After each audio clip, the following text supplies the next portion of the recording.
வணக்கம். நான் உங்கள் அன்பான சயின்டிஃபிக் வேதிக் அஸ்ட்ராலஜர் அஸ்ட்ரோரஞ்சி பேசுகிறேன். நல்லது நினைப்போம், நல்லதே நடக்கும். தொடர்ந்து நம்மளுடைய சேனல்ல வரக்கூடிய வீடியோஸ்லாம் பார்த்தீங்கன்னா, சயின்டிஃபிக் வேதிக் அஸ்ட்ராலஜி முறையில எந்த விதத்திலும் நம்ம மூட நம்பிக்கைக்குள்ள போகாமல் உள்ளது உள்ளவாறு பார்த்து கொண்டிருக்கிறோம். அந்த வகையில இந்த வீடியோல நம்ம என்ன பார்க்க போறோம்னா, மிதுன ராசிக்காரர்களுக்கு ஜூலை 2025 எத்தகைய ஒரு மாதமாக இருக்க போகிறது? பலாபலன்கள் எப்படி இருக்க போகிறது? வாழ்க்கையோட மாற்றங்கள் எப்படி இருக்க போகுது? ஆண்டு கிரகமாகிய குரு, சனி, ராகு, கேது எப்படி இருக்கிறாங்க அப்படிங்கிறத நம்ம பார்க்க போகிறோம். அது மூலமாக மாத கிரகத்தின் அமைப்பு எப்படி இருந்து எது மாதிரி ஒரு அமைப்பு வந்து மிதுன ராசிக்கு இருக்க போகுதுன்னு பார்க்க போகிறோம். அதுக்கு முன்னாடி நம்மளோட சேனல் ஃபஸ்ட் டைம் வரவங்க மறக்காமல் சப்ஸ்கிரைப் பண்ணுங்கள். ஏன்னா தொடர்ந்து நம்மளுடைய சயின்டிஃபிக் வேதிக் அஸ்ட்ராலஜி முறையில் எந்த விதத்திலும் மிகைப்படுத்தாத கருத்துக்கள், மூடநம்பிக்கையில் போகாமல் கர்மா எப்படி செயல்பட போகிறது, உங்களுடைய வாழ்க்கை சம்பவங்கள் எப்படி உருவெடுக்க போகிறது, அதுக்கு இந்திய வேத ஜோதிடம் ஒளி தத்துவம் எப்படி நமக்கு உறுதுணையாக இருக்க போகிறதுங்கிறத துல்லியமாக பார்க்க போகிறோம். இப்போ பார்த்தீங்கன்னா ஜூலை மாதம் 2025 மிதுன ராசிக்கு எப்படி இருக்க போகுதுன்னு பார்க்கும் பொழுது, ராசி அதிபதியாகிய புதனே 2ஆம் இடத்துல கடகத்தில் முதல் தேதியிலிருந்து இருக்கிறார். கிட்டத்தட்ட மாதம் முழுக்குமே கடகத்தில் தான் இருக்கிறார். வக்ர ரீதியாக மேலே கீழே போயிட்டு கடகத்திலேயே இருக்கிறார். அடுத்தபடியாக ராஜயோகாதிபதி சுக்கிரன் 12ஆம் இடத்துலேயே நீடித்து ஆட்சி பலத்தோடு இருந்து மாத கடைசியில் தான் ராசிக்குள்ளே வர்றது அருமையான விஷயங்கள். ஸோ அது என்ன கொடுக்குதுன்னா, 12ஆம் வீட்டில் சுக்கிரன் இருக்கும் பொழுது நல்ல ஒரு சுப விஷயங்கள், சுப செலவுகள்,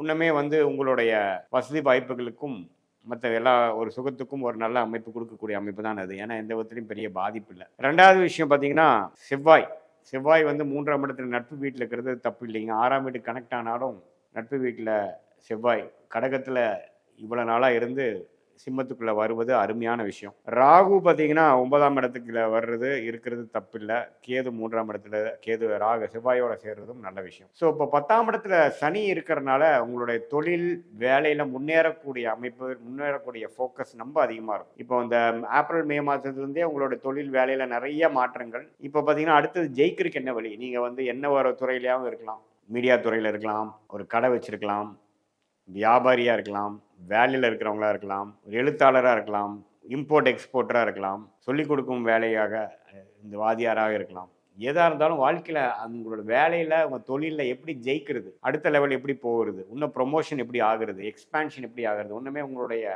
தொழிலில் வந்து ஸ்திரத்தன்மையோடு எப்படி இருக்கிறது, இன்னும் டெவலப் எப்படி ஆகுறதுங்கிறதுக்கு சனி ராஜயோகாதிபதி 10ஆம் இடத்துல உங்களை அதிகமாக உழைக்க வைப்பார், மெனக்கடை வைப்பார். எது உங்களுக்கு நல்ல ஒரு அமைப்பு கொடுக்குமோ அந்த ரூட்டில் போக வைப்பார். அதுதான் வந்து மார்ச் மாதத்துலேருந்து நடந்து கொண்டிருக்கிறது. அது ஜூலை மாதம் முன்னமே இந்த மாதிரி கிரகங்கள் சூரியன் குரு பார்த்தீங்கன்னா ராசிக்குள்ளேயே வந்துட்டார். சூரியன் குரு வருவது இதுவரை பார்த்தீங்கன்னா கடந்த ஒரு வருடமாக மேஷ ராசிக்காரர்களுக்கு குரு விரயத்தையும் பிரச்சனையும் கொடுத்துட்டு இருந்த மிதுன ராசிக்காரர்களுக்கு இப்போ ராசிக்குள்ள வந்து விரயத்தை நிறுத்தி வேலை தொழில் முன்னேற்றத்தை கொடுக்க போகிறார். தப்பான வழியிலேருந்து நல்ல வழிக்கு வர வைக்கிறார். இதுவரை கடந்த ஒரு வருடம் பார்த்தீங்கன்னா மே மாதம் 2025 வரை பார்த்தீங்கன்னா விரயம், வீண் செலவுகள், தேவையில்லாத வேலைகள். இப்போ ராசிக்குள்ள குரு வந்து சூரியனோட சேரும் பொழுது மிகவும் உத்வேகப்பட்டு நம்ம செய்த பிழைகள்லாம் அறிந்து இப்போ நம்ம எப்படி செய்து ஜெயிக்கலாம் அப்படிங்கிற மாதிரி விஷயங்கள். திருமண தடைகள் இருக்கிறவங்களுக்கு திருமணம் ஆகுறது. ஏன்னா 7ஆம் இடத்தை குரு பார்க்குறார். குழந்தைக்கு பேரு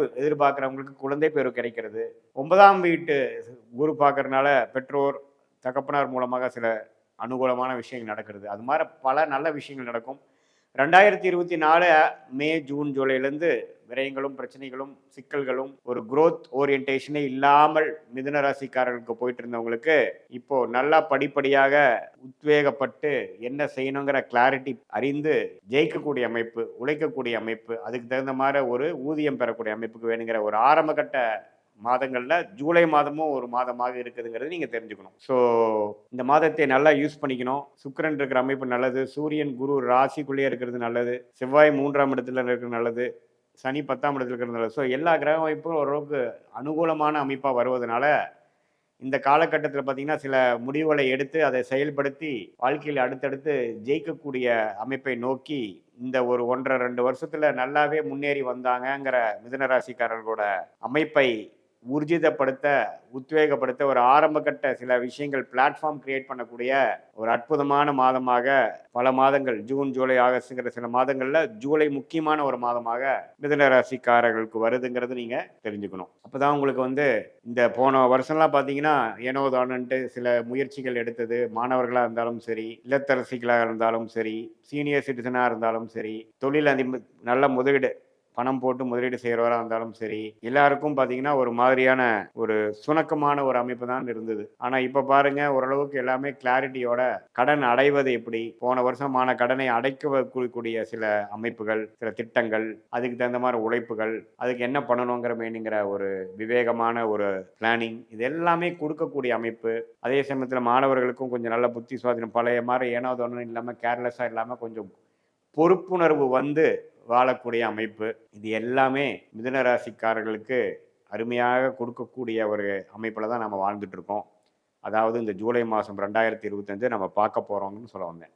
ஸோ ஜூலை மாதம் 2025 வந்து ஓரளவுக்கு நல்லாவே அடித்தளத்தை கொடுக்கக்கூடிய, வாழ்க்கையில் அடுத்த 1.5 வருஷத்துக்கு முன்னேறக்கூடிய மிதுன ராசிக்காரர்களுக்கு சில பேசிக்கான சில மாற்றங்களையும், எண்ண மாற்றங்களையும், செயல் மாற்றங்களையும், அணுகுமுறை மாற்றங்களையும் கொடுக்கக்கூடிய அமைப்பு வந்து மிதுன ராசிக்காரர்களுக்கு வருதுன்னு தெரிஞ்சுக்கணும். இது பார்த்தீங்கன்னா ஓரளவுக்கு பொதுவான பலன்கள். உங்களுடைய ஜென்ம ஜாதகத்தில் என்ன தசாபுக்திகள் போகுது, நீங்கள் என்ன லக்னத்தில் பிறந்திருக்கீங்கன்னு தெரியும் பொழுது உண்மையே துல்லியமான பலன்கள் நம்ம எடுத்து எந்த நேரத்தில் எந்த தேதியில் நம்ம வந்து அடுத்தடுத்த விஷயங்கள் மாறப்போகிறது, எந்த மாதிரி டைமில் உங்களுக்கு ஜாப் மாறுது, எந்த மாதிரி டைமில் உங்களுக்கு தொழில் முன்னேற்றம் வருது, எந்த மாதிரி டைமில் வந்து உங்களுக்கு கல்யாண விஷயங்கள், உறவுகள் விஷயங்கள் மேம்படுகிறது, குழந்தைகள் விஷயம் எப்போ கிடைக்குது, எந்த மாதிரி கோட்டர் எந்த மாதிரி மாதத்தில் வருகிறது அப்படிங்கிறதெல்லாம் துல்லியமாக நாம் இந்திய வேத ஜோதிடம் சயின்டிஃபிக் முறையில் பார்த்து எதையும் மிகைப்படுத்தாமல் உள்ளது உள்ளவாறு பார்த்து பரிகாரங்கள் அது மாதிரி விஷயத்துக்குள்ளே போகாமல் சயின்டிஃபிக்காக பார்த்து அது மூலமாக பலன் அறியலாம்.